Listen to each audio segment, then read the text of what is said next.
Transcription 98, 120 words per minute. Start. Sir, as is well known, in 1982, when we passed the Delimitation Commission Act, the constituencies were formed on the basis of the census figures arrived at the last census in 1981. The census authorities at this time worked in a manner which was slightly different from the way in which the work was carried out in 1971. At the time of the census of 1971, as we are aware, all castes and subcastes were mentioned in the census figures. But at the time of the census of 1981, naturally, in view of the chance in our policy, what they did was that they did not enumerate all the castes but only enumerated such castes as were ordered to be enumerated generally, as had to be given some special representation under the orders issued by the President under Article 341. As we are aware, Article 341 provides that in the present circumstances, the President shall determine the scheduled castes and the scheduled tribes to whom for a period of 10 years special representation has been given. And under Article 341 2, if at all there is to be any change in these in the list, then it is only Parliament that can make that change.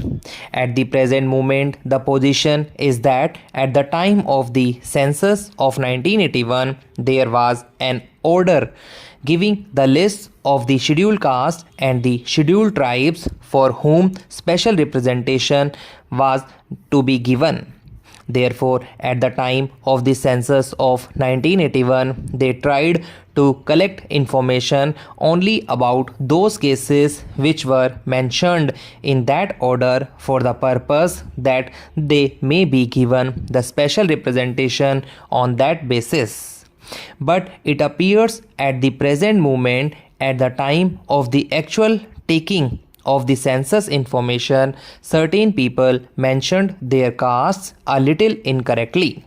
For instance, if a person belonged to some subcaste at the time of mentioning it to the enumerator, he gave it as Harijan.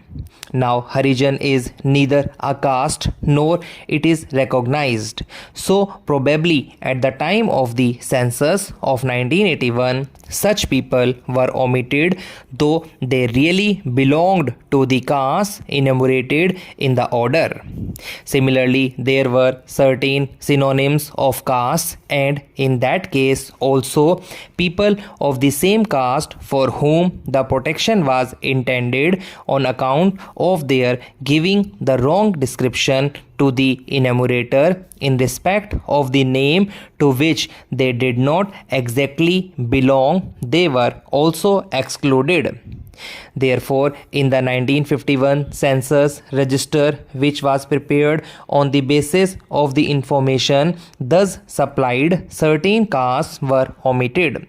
After the passing of the bill, as we are aware, under Article 81 of the Constitution, the membership has to bear a certain proportion to the figures of population of the last census. It was, however, found as, for instance, in the case of Andhra Pradesh, though there is a general increase in the population as a whole, there was an increase in the population of the scheduled caste and the scheduled tribes. This was so glaring that it was brought to the notice of the authorities concerned, and the census authorities there, from whatever information they had, corrected these figures, because in respect of these they had certain slips or certain other papers giving the information from which they could get the correct figures that could be corrected because the final delimitation orders were not passed at that time.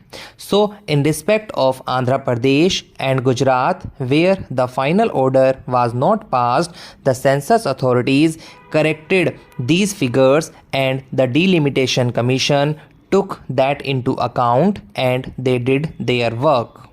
But it was found in respect of certain other states also that such corrections were made. But the delimitation orders were not passed.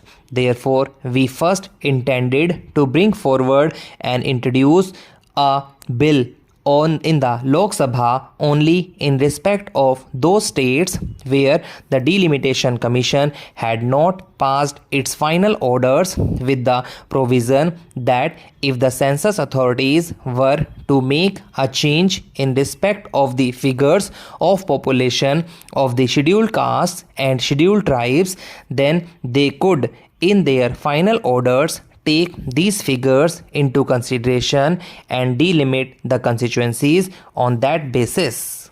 However, when the bill was introduced, it was brought to the notice of the government that in many of the states, final orders had been actually passed by the delimitation authorities, and it was therefore necessary in order that there should be uniformity in the principles followed in respect of this matter, that there should be some provision brought in spite of the fact that final orders are passed by the delimitation commission that could be reopened, but only for this limited purpose wherever the census authorities had to correct these figures and place it on a proper basis.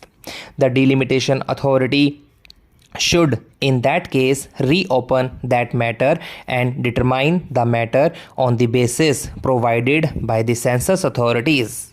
Therefore, the scope of the bill to that extent was widened.